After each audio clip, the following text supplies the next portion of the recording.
Soldiers wade into the Hellespont Strait, raise their whips, and begin lashing the water 200 strokes on the king's direct order to punish the sea for destroying his bridge.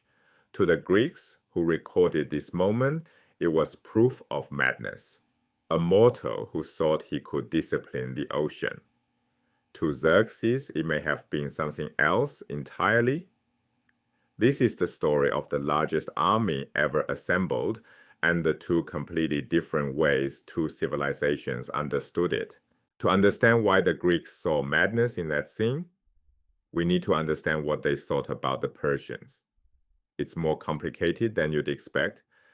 Greeks genuinely admired Persia. They ranked Persian warriors alongside Spartans for raw courage. They marveled at the administrative machinery governing an empire from Egypt to India. Persian feasts, palace culture, courtly refinement all earned respect. But a countercurrent ran beneath that admiration. Greeks called all non-Greek speakers barbaroi, a word mimicking the sound of foreign speech, ba, ba, ba. It started as a linguistic label. Over time, it hardened into something sharper, an inherent dismissal baked into the language itself, and beyond barbarois to the far more dangerous concept, hubris, not mere arrogance. Hubris meant violent transgression against the divine order, the crime of overstepping boundaries the gods had set. When Xerxes bridged the Hellespont, he yoked two continents the gods had separated. When he cut a canal through Mount Athos, he severed a peninsula the gods had made whole. Through Greek eyes, these were not engineering triumphs. They were cosmic crimes. The Delphic oracle crystallized this Greek confidence. When Athens asked how to survive the coming invasion, the priestess told them to pray to the winds, not to build more ships, not to forge more weapons, pray to the winds. The message was clear. Nature itself would fight against Persian hubris. The gods had heard the whip crack over the Hellespont. They had watched the king carve through a sacred mountain, and they would answer. This was the Greek operating system. Admire the Persian achievement with one hand, condemn it as divine transgression with the other. The same deeds that demonstrated power also guaranteed destruction. But while the Greeks were building a theological case against Xerxes, Xerxes was building something far more tangible, the largest army the ancient world had ever seen. Herodotus claims 1.7 million combatants, over 4 million people total. Modern scholars push back. Logistical analyses argue water supply alone made such numbers impossible, but this isn't a simple choice between literal truth and fabrication.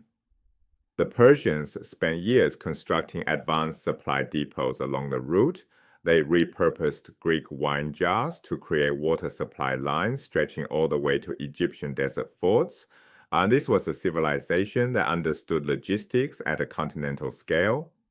By late spring 481 BC, contingents gathered at Susa from across the empire, the Indus Valley, Arabia, the Russian steppes, Phoenicia, Egypt. Herodotus catalogued the bewildering diversity, different clothing, armor, weapons, all moving as one host under one king. And then, Xerxes barely moved. The army crept westward at a glacial pace. To outsiders, this looked like overconfidence or incompetence. It was neither. Xerxes traveled with his chariot, his women in covered carts, and critically, the Magi. The Magi were the Zoroastrian priestly class. They carried portable fire altars, consecrating every step of the march to Ahura Mazda, the supreme god of Zoroastrianism, embodiment of truth and light. The army could move no faster than the holy man walked. But the slowness served two strategic goals beyond religious duty. First, give the Greeks time to fracture from internal panic. Greek alliances were fragile. The Ionians had shattered before the Battle of Leyde under far less pressure. Second, by conscripting troops from every province, Xerxes had stripped local garrisons across the empire. No governor could rebel while the king held every available soldier. The march was a military operation and an empire management tool fused into one. Along the way, two moments capture something the Greek sources almost didn't want to admit, that Persian culture had its own sophisticated logic. The first was the solar eclipse. As the army departed Susa in April 481 BC, the sky went dark. The Magi possessed enough astronomical knowledge to understand the mechanics, the moon passing before the sun. But their interpretation was theological. The moon represented Persia. The sun represented Greece. The moon had blotted out the sun. This was not an omen of catastrophe. This was a divine guarantee of victory. The same celestial event that Greek observers would read as nature recoiling from hubris, Persian priests read as cosmic confirmation that their cause was just. Same sky, same eclipse, two completely different meanings depending on which civilization was watching. The second moment was stranger and more revealing. Somewhere on the royal road to Sardis, Xerxes halted the entire army, not for a battle, not for a crisis, for a tree. A magnificent plane tree stood beside the road. Xerxes ordered it decorated with golden ornaments and assigned a personal guardian to watch over it. Then the army moved on. To Greek audiences hearing this story, the episode confirmed Persian irrationality, a king delaying a continental invasion for a plant.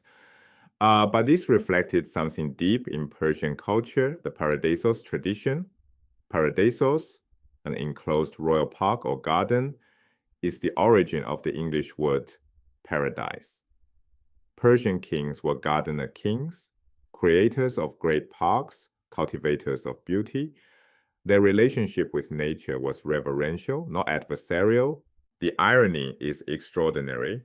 The same king the Greeks accused of violating nature, whipping the sea, yoking continents, carving through mountains, stopped a continental army to honor a single tree. The Greek framework had no room for this.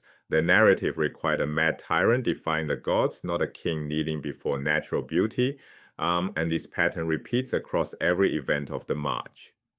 The solar eclipse to Greece, nature recoiling from hubris; to Persia, divine confirmation of victory; the plane tree; to Greece, bizarre excess; to Persia, the paradisos tradition, the king fulfilling his role as guardian of beauty, bridging the Hellespont; to Greece, the ultimate cosmic crime; to Persia, imperial engineering, the king's power to order the world for the benefit of his people.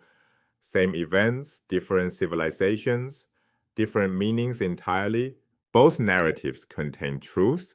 They're told from radically different cultural operating systems.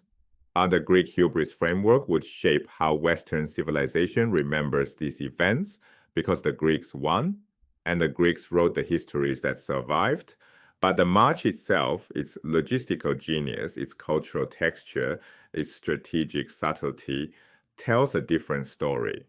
A story of a civilization sophisticated enough to move a multinational army across a continent while consecrating every step to their god. That side of Persian civilization was about to be overshadowed by the bloodshed, battles, and disasters ahead, which makes these quiet moments on the road, the eclipse, the tree, the fire altars, all the more worth remembering.